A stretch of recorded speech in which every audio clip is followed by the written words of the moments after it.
Okay, now I have a full cup of coffee and we can full cup of coffee. And I'm it's the stuffy conversation because I have so many stuffies now. Like my stuffy collection is growing and I'm so excited. I woke up in a sea of stuffies the other day. Like I woke up in the morning just surrounded by a Totoro and Appa. The morning surrounded by stuffies. It had me feeling happy. I wasn't feeling fussy. Gold content. Gold. I dreamed about one of my old improv coaches last night and it makes me think of that. God. And I had another dream where I was at a restaurant. This is the second one I've had now where I was at a restaurant and I was like, I can't eat anything here.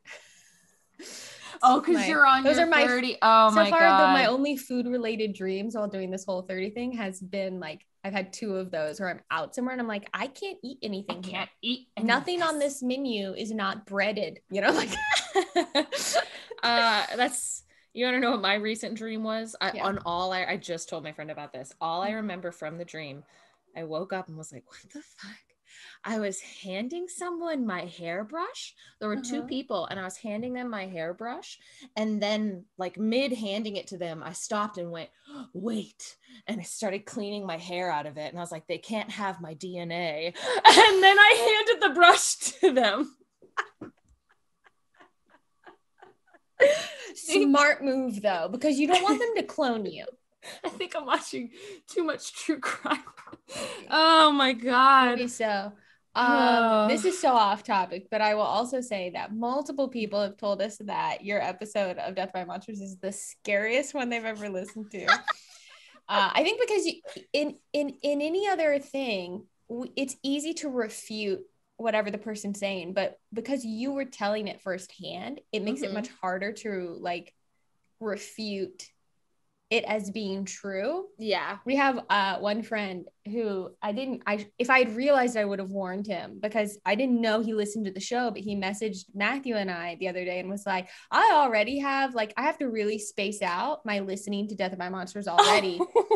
But I was not prepared for that one. And it's like absolutely, it's like destroyed him. Like, I don't know, he might not listen to the show anymore. And I was like, baby. if I had known that you were that sensitive to it, I would have told you to skip. I told my mom to skip this one. Poor baby. You tell him I'm very sorry. So funny. I was like, I'm so sorry, Chaz. Send my love and let him know I'll burn some sage for him. You know? Oh yeah, that one. That's why I love telling it. It is why I love telling it. It was so great when Nick had texted me, or not texted me, messaged me on Instagram, whatever, and was just like, I was terrified. Like my first night, I was terrified. And I was like, yeah. I slept with the lights on. Yeah. So that's good shit. That night when I went to bed, I was like, I gotta watch like some SpongeBob. Yeah, it's all like in your brain. Like, I gotta thinking about, yeah. Like, I don't wanna. Oh, anyway, if y'all don't know what we're talking about, we love you. We're talking about my podcast called Death by Monsters that Katrina recently came on and hosted an episode and told us about her own very spooky experience. Normally our episodes are pretty funny. That one was less funny, though we did have some jokes. There was humor in it for sure, but it try to crack jokes, you know. Pretty serious. Yeah, it was pretty intense. Anyway. Hi, everyone. Hello. Welcome to the GallifreyGals Get WibblyWobbly. This is Luna. I don't know if she's cropped out or not. If you can see her, there she is. If you can't, sorry. I'm going to go with they probably can't see her because she is a creature of the night. She does also really, because it gets really dark in my background, she blends in. She lives. She's just one massive black fur. Yeah, right. Oh, I love black cats. She's gotten so much. So fat. She's just chunker. Really lazy. I've never seen this. I haven't either. What a coincidence. What? You've never seen this? I'm shocked. I'm excited because I like when we watch things together that neither one of us has ever seen. I think it's really fun to react together. It is a lot of fun. It's been a lot of fun with both the, you're such. Of course, yeah, but now the camera's on her. Cats, she was just like, man. Cats are ridiculous. They're like, I'm sorry, me? No. But yeah, it's been a lot of fun watching Classic Who and like, you know, TOS, like just neither of us having seen it. It's just a lot of fun. Yeah. And this one, and so I told you this before we started recording, but as far as I know, Adventure in Space and Time was released before the 50th in the UK. Correct me if I'm wrong. And released after the 50th in America. Again, correct me if I'm wrong. So I hadn't seen this, and I still just haven't seen it because it's one of those ones that I didn't really know about. And then when I heard about it, it was like, like, I don't know, like by the time I'd really like known about it, on.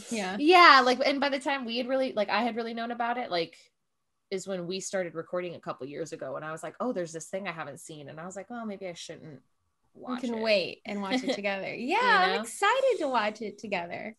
It's fun when you're a big fan of something too, to like realize there's something new. There's something new. Yeah, it's like when suddenly I realized my favorite band, like, it was like, wait, there are 2 songs from my favorite band I've never heard before. How did I not hear this? Right? When you're like, I've heard all of their music. What is this? And then it's really exciting. It's kind of like, yeah, it's so fun. So yeah, we have, and again, like I mentioned this to Paula beforehand. But what is his name? David Bradley. That's right. Because Paula asked me, she was like, so is this new Who? And I was like, well, because like it came out in 2013, so yes, it is technically new, but David Bradley was cast as the first Doctor to play William Hartnell, sorry. So it's technically the first Doctor. Do you think that's just like, as an American, we want to put the emphasis on Hartnell, and as like British people, they would put it on Hartnell? Yeah, they would like. That's exactly it. It's interesting. I feel like, yeah, I do the Hartnell, and I'm like, it's Hartnell. Hello. We probably cut all this up.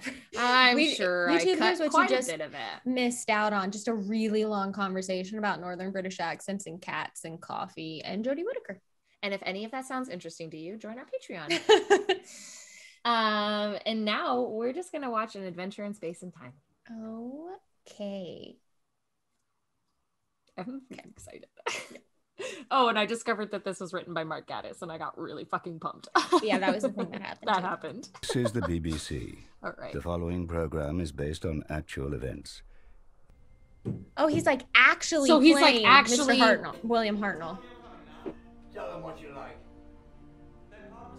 Tell them what you bloody well like. Oh, this is news to me. I'm like, what? Shut up, will you? I'm not ready. Yeah, he really does look like him. They cast this really, really well. So well. Oh my God, I had no idea. I literally, this is like classic Cybermen, like. Look at him just wearing a balaclava on his head. For God's sake, you'll go up like a Roman candle if you're not careful. Can I take my head off, mate? I'm boiling in No. it. We'll be starting up again in a minute. Oh, the life what's of... the hold up? You know who. Hello, stranger. Do you know anything about children, Verity? Not a thing. Yeah. We want to do a science fiction serial. Legitimate stuff, though. No tin robots. So she's playing BEMs. Verity Lambert. BEMs? Bug-eyed monsters. No tin robots. Brains in a glass jar, that kind of crap. It's gonna run. I don't know who Verity Lambert is, but she's obviously like one of on the show. She's the founding producer of Doctor Who. Plus, an older man. Or Quirky. one of the I'll come founding back to him. producers. They travel about space and time, getting into scrapes. That's a lovely idea. You know me? Pop, pop, pop. Pop, pop, pop. Oh, is he with you? Yeah. You're looking at him. I keep coming back to Hugh David. Who? He was in Knight Errant on ITV. Yep, totally. Lovely actor. Not old enough for the Doctor, surely. Well, we don't want Grandpa Moses, do we? We need someone who can play older. The shooting schedule is going to be pretty punishing. I've got some ideas. I'll call Hugh, see what he thinks. I'd rather you didn't. Is that a fact? Waste of time. Studio D. Oh, God, not there. We can't do anything there. It's a broom cupboard. It's smaller on the inside. It's the wrong shape, and the sprinklers go off when it gets hot. Well, you'll make it brilliantly, won't you? Oh, I see. Simple as that. But with a twinkle. Trust me, Bill, you're perfect for it. No one will be able to resist you. Do you think so? C.S. Lewis meets H.G. Wells meets Father Christmas. That's the Doctor. My gosh, that's such a great description. Wow. That's really... That's on. They've done that very well. point. If that's how they actually like described it in the beginning, like that is absolutely what they've written as a character, I think. You're a brick for doing this. Contractually obliged, darling. No, I mean the show. Be a producer, Verity. Find a way to deal with this stuff. Or are you out of your depth? Jeez. That was a turn. Yikes. She said, okay, I'm gonna go get them to make my fucking set then. Yeah. Like, oh yeah, she's got that oomph in her step. What are you doing? I'm not leaving until my set is done. Being patient.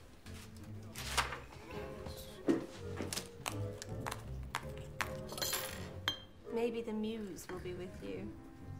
Oh Maybe my it will god. be the best thing you've ever thought of. Oh my god. Very well. Here, madam. Here's your bloody TARDIS.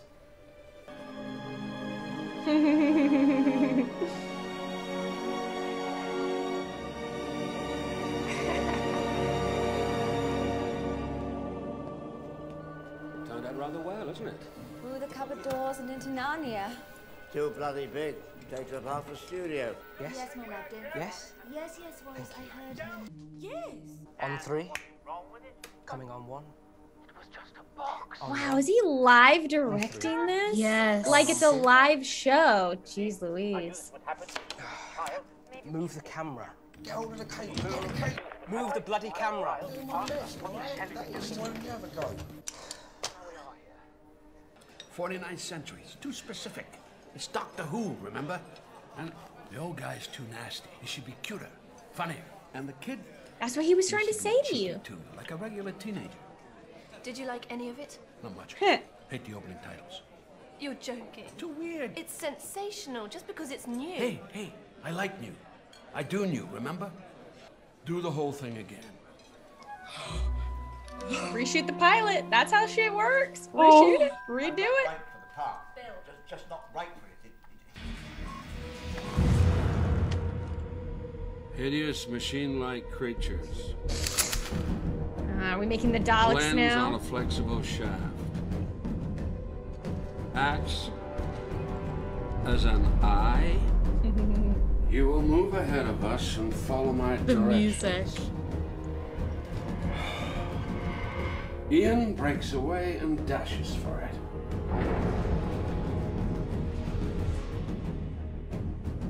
Exterminate.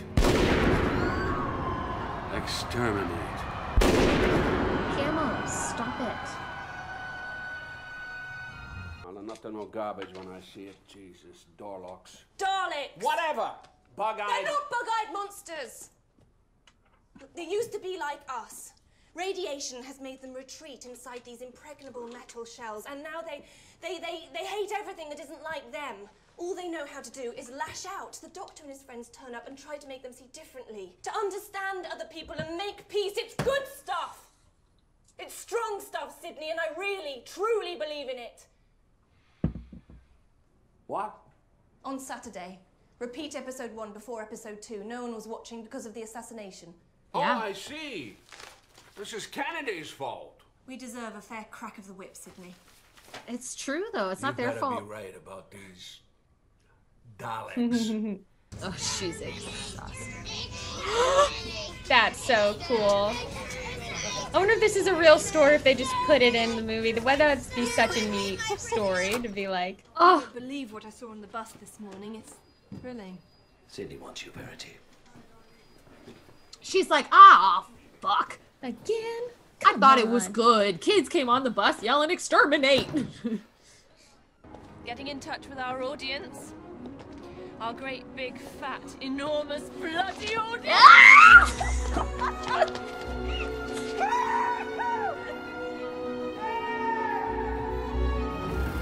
Oh man.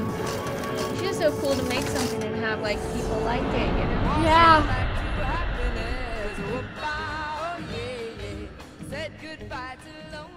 Quickly, child. We're running out of time. Check the fornicator. Complicator. Okay, I think we better hold it there, please.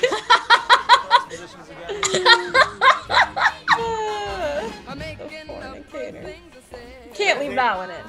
Verity. Probably not. Just look at this. I don't know why they think I can help them. It's all gobbledygook to me. It's all gobbledygook. Because you're the doctor. Please? Doctor Who? Can I please have your autograph? Now then, what's this? An autograph? Oh! Oh, wow. It's like that scene in the Santa Claus. Come along, keep up. We must all get back to the TARDIS. What's this? What's this? Look out! Look out! Run! Run! Exterminate! Exterminate! That's cute. Oh.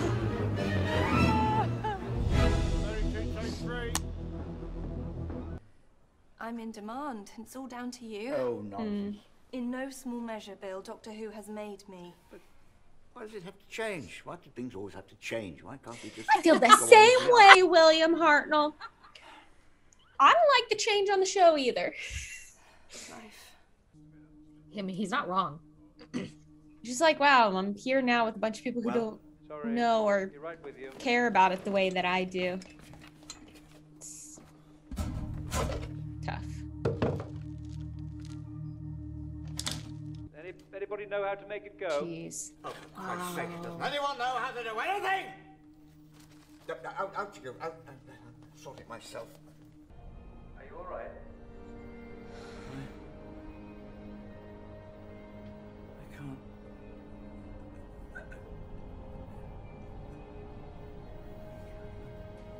The heart.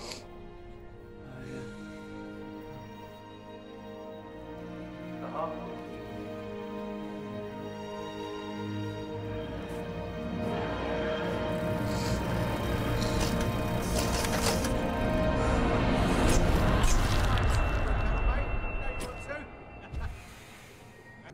We're 100% committed to it. Very glad to hear it.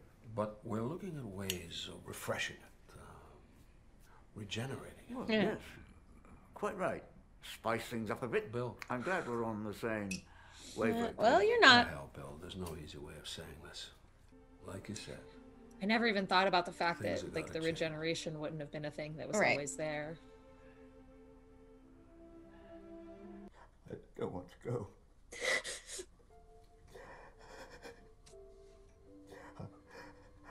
I don't want to go.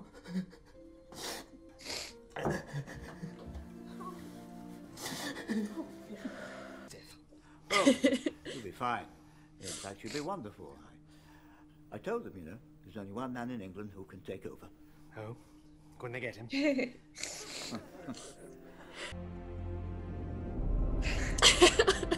God damn these motherfuckers!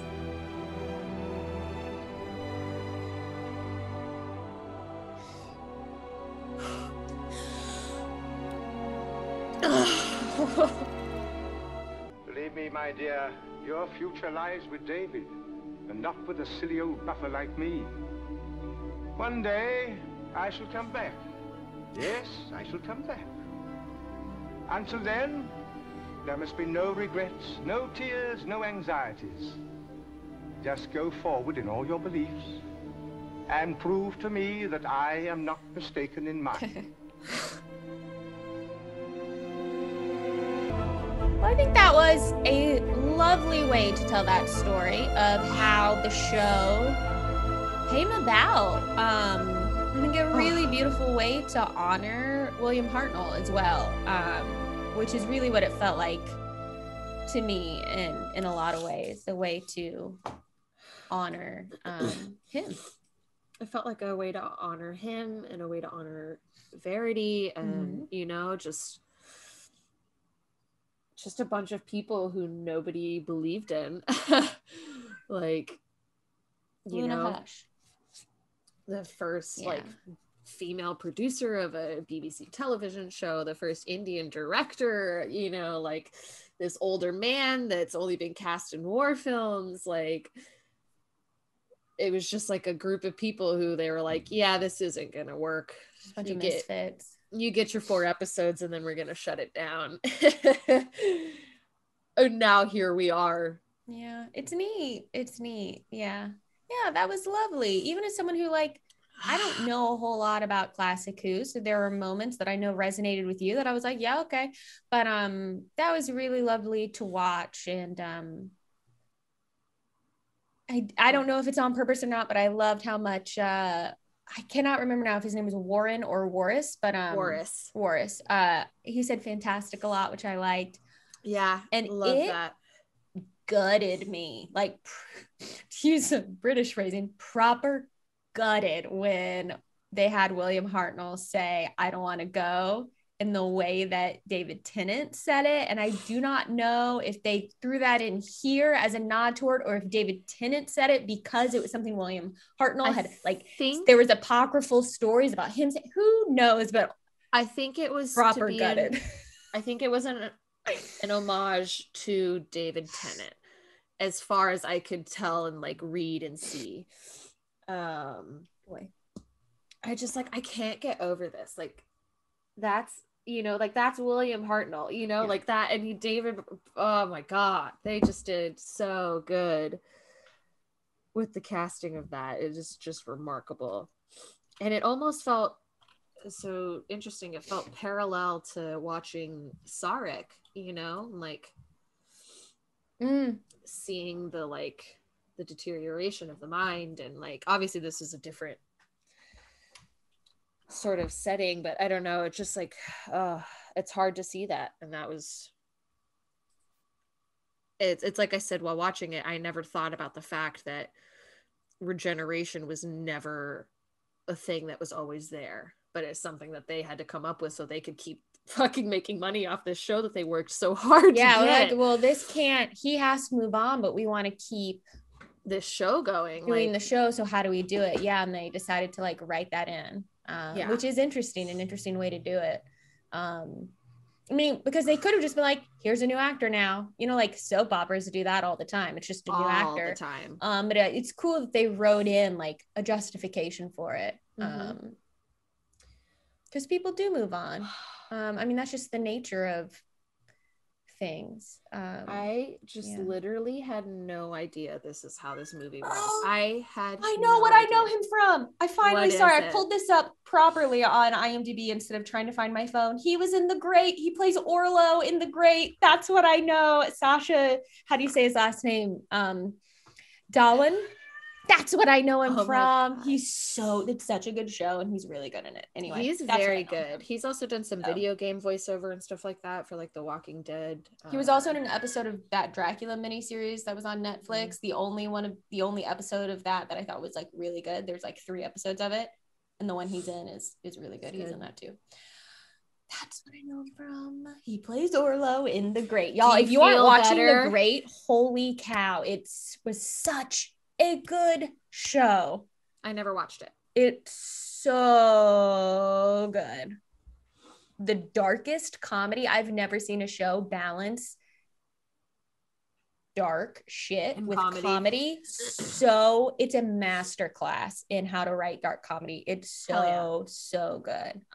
There's some potentially I love triggering sexual stuff in it, but I actually feel like, for me, I thought it was handled incredibly well.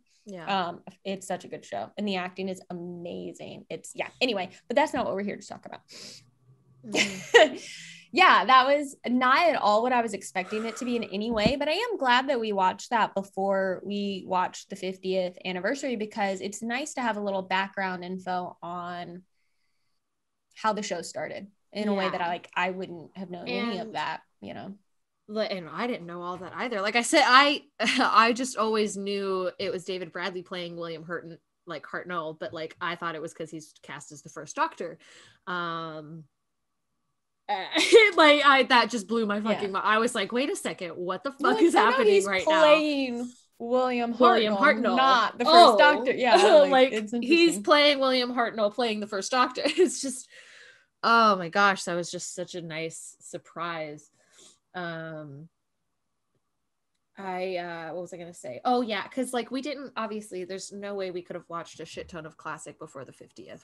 If you're a part of our Patreon, you got to vote on which classic episodes we should watch before the 50th, which ended up being a lot of not a lot, it was all Tom Baker, which was great, and we had a lot of fun. But there is, in the pilot, there like the actual pilot of Doctor Who, there will be like a little connection to that in the 50th, and so I'm excited that you got to see some of that in Adventure in Space and Time. So I think that'll be good as well. Oh my god, that was really good. That's lovely, really lovely. And I love a lot of the actors in that. I like a lot of their casting choices. Remarkable. Wow. All right, well, there's that, an Adventure in Space and Time. We watched that. Yeah, we did. Oh, I wanted to bring up one other thing. That's what it was. Because someone had, I'm bringing up something that someone said in our Discord, I'm pretty sure. But in New Who, when we've been watching, you've very blatantly been like, you know, you think the Cybermen are scarier than the Daleks. Because the Daleks are kind of a little bit more campy and like, I just think that there's something about the Daleks. I don't know. I don't know that I would call them campy, me personally. There's something about them that I find like cute and endearing. And I think it's just because my first introduction to them was that episode with Christopher Eccleston where you like see, you know, what was in the Dalek. And like, it's a very different kind of Dalek. And that has like made my feeling about them just a little different. I feel like other people are kind of like that as well, though. Like as New Who has gone on, like the Cybermen are like, they've gotten scarier and scarier and scarier. It's like they've just like they're scary, you know. And it's not that the Daleks aren't scary, they are, but there's more of that comedic aspect to them. Like even when they write their lines, it's a little bit more like there's more like goofiness to it sometimes. But someone was just talking about how like they're like, I think it's funny that Paula said that she thinks the Cybermen are more scary than the Daleks, because back in Classic Who days it was the Daleks that terrified everybody, and the Cybermen were the ones that they were just like, look at these silly little Cybermen, like, and because you saw what their old costumes looked like. Terrifying in their own way, really. Yeah, really, truly. If I saw that walking down the street, I'd be like, what the fuck? But anyways, I thought that was fun. All right. Well, we're one step closer to being able to watch the 50th anniversary. Yeah, we are.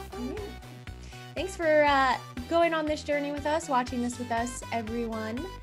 And I guess stay tuned and catch your GallifreyGals next time as we watch more Who? The Doctor. Oh, bye-bye. Bye.